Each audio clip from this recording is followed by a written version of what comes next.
अस्सलामुअलैकुम। Ninth class math exercise number 1.2 start करेंगे। लेकिन एक्सरसाइज नंबर 1.2 को स्टार्ट करने से पहले हम कुछ टाइप्स ऑफ मैट्रिसेस स्टडी करेंगे, क्योंकि जब हमें मैट्रिसेस की टाइप्स की पहचान होगी तभी जाके हम ये एक्सरसाइज कम्प्लीटली सॉल्व कर सकते हैं। जिसमें सबसे पहले है रो मैट्रिक्स। तो इसकी डेफिनेशन ये है कि a matrix is called row matrix. किसी भी मैट्रिक्स को हम रो मैट्रिक्स तभी कहेंगे if it has only one row, कि अगर उस मैट्रिक्स में सिर्फ एक ही रो मौजूद हो तो उस मैट्रिक्स को हम रो मैट्रिक्स कहेंगे। एग्जाम्पल्स देखें, हमारे पास एक मैट्रिक्स है m = 2 -1 7। तो इस मैट्रिक्स के अंदर हमारे पास सिर्फ एक ही रो मौजूद है, तो हम इस मैट्रिक्स को रो मैट्रिक्स कहेंगे। नीचे b = 1 -1 है, तो अगर हम देखें कि इसके अंदर एक ही रो मौजूद है तो इस मैट्रिक्स को हम रो मैट्रिक्स कहेंगे। सेकंड नंबर पे है कॉलम मैट्रिक्स। कोई भी matrix, A matrix is called column matrix.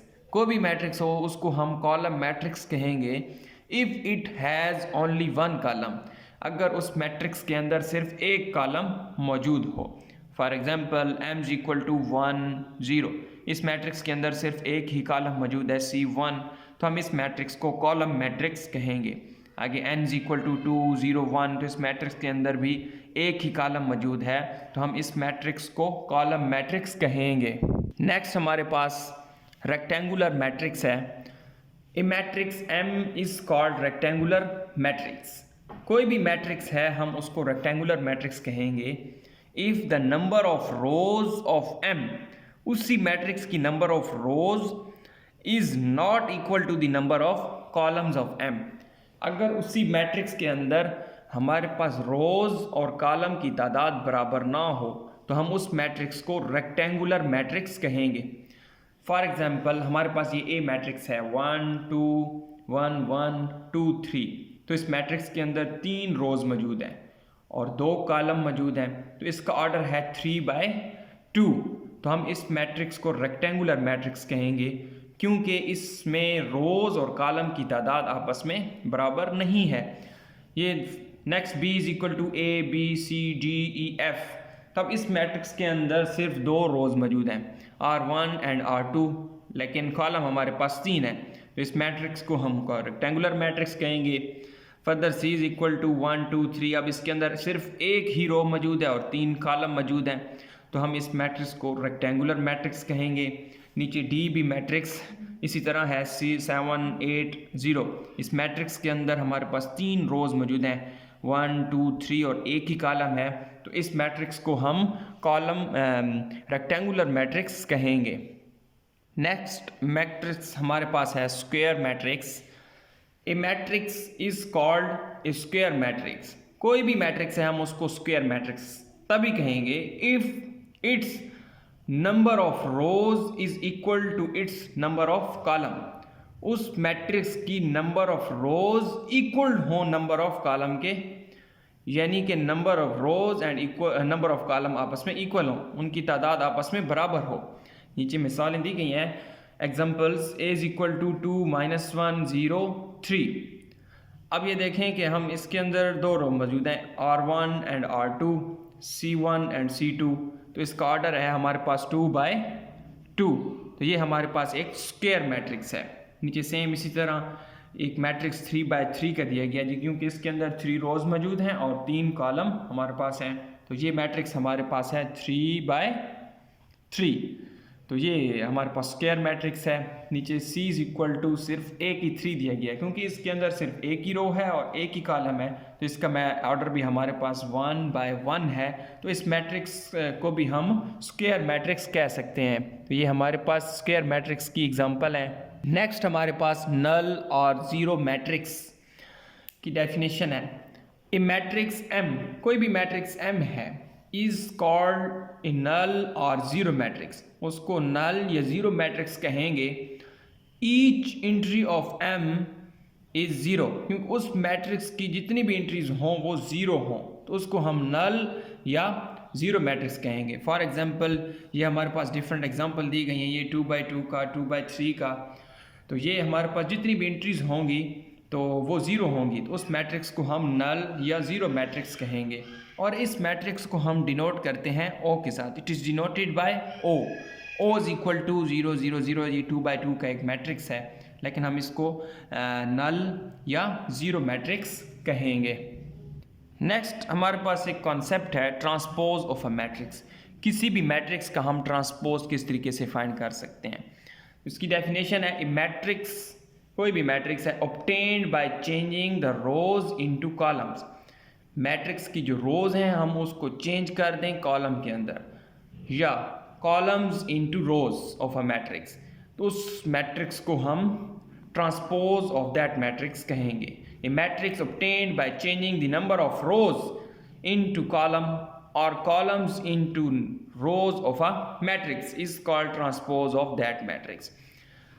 If A is a matrix, कोई भी हमारा मैट्रिक्स A है, then its transpose is denoted by A transpose। तो हम उसको डिनोट इस तरीके से करेंगे, A के ऊपर स्मॉल t लगा देंगे, तो ये हमारे पास ट्रांसपोज ऑफ मैट्रिक्स होगा। अब इसकी एक मिसाल है, if A is equal to 1 0 2 2 -1 3। अब इस मैट्रिक्स का हम ट्रांसपोज फाइंड करना चाहते हैं, देन तो हम A ट्रांसपोज, अब इसका जो पहला मैट्रिक्स है, इसका जो इस रो है 1 0 2, हम इसको कॉलम के अंदर चेंज कर देते हैं, तो ये 1 0 2 कॉलम के अंदर चेंज होगी, ठीक है। 2 -1 3 रो में है तो इसको कॉलम के अंदर चेंज कर देंगे, 2 -1 एंड 3, तो इस मैट्रिक का ट्रांसपोज हमारे पास आ गया ये वाला। नेक्स्ट हमारे पास है negative of a matrix. Let A be a matrix, कोई एक मैट्रिक्स है ए, देन इट्स नेगेटिव, उस मैट्रिक्स का जो नेगेटिव है -a इज ऑब्टेन्ड, वो हमें हासिल होगा by changing the signs of all the entries of a. उस मैट्रिक की जितनी भी एंट्रीज हैं उनके साथ जो साइन है वो हम चेंज कर दें। For example, if a is equal to 1 -2 3 4, हम इसका नेगेटिव ऑफ मैट्रिक्स फाइंड करना चाहते हैं, देन -a इक्वल टू, अब इधर है 1 तो हमने चेंज कर दिया -1 में, -2 है तो ये इसको चेंज करके प्लस कर देंगे, +2 हो जाएगा। अब ये हमारे पास 3 +3 है तो ये -3, अब ये 4 इंटू ये -4, तो नेगेटिव ऑफ मैट्रिक्स हम इस तरह फाइंड करते हैं। इसके क्वेश्चन एक्सरसाइज में है, वो हम नेक्स्ट करेंगे तो आपको फर्दर मज़ीद समझ आ जाएगी। नेक्स्ट हमारे पास मैट्रिक्स है symmetric matrix. Square matrix is symmetric. एक स्क्वायर मैट्रिक्स हमने लेना है, उसको हमने सिमेट्रिक प्रूव करना है, लेकिन हमने लेना स्क्वायर मैट्रिक है। If it is equal to its transpose, matrix A is symmetric, यानी इफ हम कोई भी मैट्रिक्स है अगर हम उसका ट्रांसपोज लें, नेक्स्ट जो आंसर है वो ए के इक्वल आ जाए। फॉर एग्जांपल हमारे पास ये ए इज इक्वल टू 1 2 3 2 -1 4 3 4 0। अब हम इसका ट्रांसपोज लेते हैं, ए ट्रांसपोज, ये हमारे पास ट्रांसपोज आ गया 1 2 3 1 2 3 2 -1 4 2 -1 4 3 4 0 3 4 0। हम इसको देख सकते हैं कि ये मैट्रिक्स सेम ए मैट्रिक्स के इक्वल है, क्योंकि हमने इसका ट्रांसपोज लिया, तो लेकिन फिर भी ये ए के इक्वल है, यानी इक्वल टू ए, यानी ए ट्रांसपोज इक्वल टू ए। जो हमारे पास ए मैट्रिक्स गिवन था, हम उस मैट्रिक्स को सिमेट्रिक मैट्रिक्स कह सकते हैं। नेक्स्ट हमारे पास है skew symmetric matrix. Square matrix A is said to be skew symmetric. कोई भी स्क्वायर मैट्रिक्स है, हमने उसको स्क्यू सिमेट्रिक प्रूव करना है, तो हम ए का ट्रांसपोज लेंगे, अगर उसका आंसर नेगेटिव ऑफ ए आ जाए तो वो मैट्रिक्स हमारे पास स्क्यू सिमेट्रिक होगा। तो ये हमने स्क्यू सिमेट्रिक के अंदर याद रखना है। A is equal to, for example a is equal to 0 2 3 -2 0 1 -3 -1 0। अब इस मैट्रिक्स का हम ट्रांसपोज लेते हैं, ए ट्रांसपोज इक्वल टू, अब इसका हमने ट्रांसपोज लिया 0 2 3 0 2 3 -2 0 1 -2 0 1 -3 -1 0 -3 -1 एंड 0। तो हम अगर इसमें से माइनस को कॉमन ले लें तो ये माइनस आ गया, तो तमाम इंट्रीज के साइन चेंज हो जाएंगे। ये 0 -2 है +2, -3 है +3, +2 है -2, 0 0 -1 है तो ये +1, +3 तो -3, 1 -1 ये 0। अब ये जो मैट्रिक्स है ये ए मैट्रिक्स के इक्वल है। जो माइनस के साथ जो हमारा ये मैट्रिक्स आया है वो ए मैट्रिक्स के इक्वल है, तो हम इसकी जगह ए पुट कर सकते हैं, तो -ए। तो हमने ए ट्रांसपोज लिया, वो इक्वल आया -ए, तो ए हमारा प्रूव हो गया, ए इज स्क्यू सिमेट्रिक। नेक्स्ट हमारे पास है diagonal matrix. Square matrix A is called diagonal matrix. एक हमारे पास स्क्वायर मैट्रिक्स है ए, उसको हम कहते हैं डायगोनल मैट्रिक्स। तो उसके लिए क्या कंसेप्ट होगा, if A at least only one of the entries of its diagonal, अगर उसकी डायगोनल एंट्रीज में से कम एटलीस्ट कम से कम एक एलिमेंट यानी एक एंट्री नॉट जीरो होनी चाहिए, यानी नॉन जीरो होनी चाहिए, is not zero, and non diagonal entries are zero. और उन डायगोनल एंट्रीज के सिवा जितनी भी हमारे पास एंट्रीज हैं वो सारी जीरो होनी चाहिए। और डायगोनल एंट्रीज कौन सी होती हैं ये मैं आपको बताता हूँ कि ये हमारे पास एक मैट्रिक्स है, तो इसके अंदर ये जो हमारे पास हैं ये हमारे पास डायगोनल एंट्रीज हैं। तो इसी के बारे में कह रहा है कि कम से कम एक एटलीस्ट नॉन डायगोनल एंट्रीज है वो नॉन जीरो होनी चाहिए, तो उस मैट्रिक्स को हम डायगोनल मैट्रिक्स कहेंगे।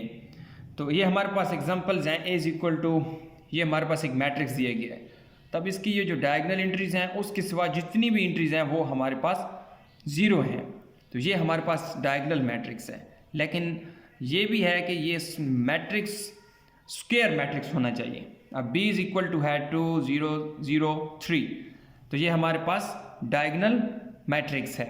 फॉर एग्जांपल एक और मैं लिखता हूँ 1 0 0 0, तो उसने डेफिनेशन में कहा है कि कम से कम एक डायगोनल एंट्रीज नॉन ज़ीरो होनी चाहिए, तो ये हमारे पास डायगोनल मैट्रिक्स का कॉन्सेप्ट है।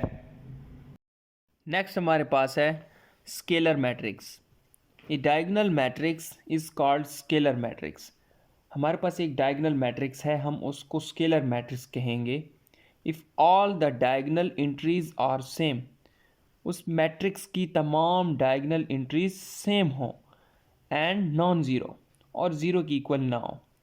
फॉर एग्ज़ाम्पल ये हमारे पास एक मैट्रिक्स है, तो इसकी तमाम डायगोनल एंट्रीज के कोई यानी कांस्टेंट है लेकिन सेम है, और ये ज़रूरी बात है कि के इज़ कांस्टेंट, लेकिन ये के ज़ीरो की इक्वल ना नहीं होना चाहिए और 1 की इक्वल नहीं होना चाहिए, क्योंकि अगर ये ज़ीरो की इक्वल हो गया तो ये सारा नल मैट्रिक्स बन जाएगा, और अगर ये 1 के इक्वल हो गया तो ये आइडेंटिटी मैट्रिक्स बन जाएगा। तो 0 और 1 के अलावा जो भी एलिमेंट इधर होगा, जो भी एंट्री इधर होगी वो सेम होगी। यानी ये हमारे पास एक मैट्रिक्स है ए इज़ इक्वल टू 2 0 0 0 2 0 0 0 2, तो इसकी जितनी भी डायगोनल एंट्रीज़ हैं ये सेम है 2 2 2, तो ये हमारे पास स्केलर मैट्रिक्स की एग्जांपल है। तो इसी तरह ये b इज़ इक्वल टू 3 0 0 3 3 3, तो ये हमारे पास एक स्केलर मैट्रिक्स है। लास्ट में हमारे पास है identity matrix. A diagonal matrix is called identity matrix. एक डायगोनल मैट्रिक्स है, हम उसको आइडेंटिटी मैट्रिक्स कब कहेंगे, और यूनिट मैट्रिक्स अगर उसकी तमाम diagonal entries, all diagonal entries are 1, अगर उसकी तमाम डायगोनल एंट्रीज क्या हो 1 हो, इट इज़ डिनोटेड बाय आई, हम उस मैट्रिक्स को आई से डिनोट करते हैं। मिसाल के तौर पे a इज़ इक्वल टू 1 0 0 0 1 0 0 0 1, इसकी जितनी भी डायगोनल एंट्रीज हैं ये सेम है 1 1 1, तो ये हमारे पास एक आइडेंटिटी मैट्रिक्स होगा। सेम इसी तरह 2/2 में 1 0 0 1, लेकिन इसकी जो डायगोनल एंट्रीज हैं ये 1 1, तो ये हमारे पास आइडेंटिटी मैट्रिक्स या यूनिट मैट्रिक्स है।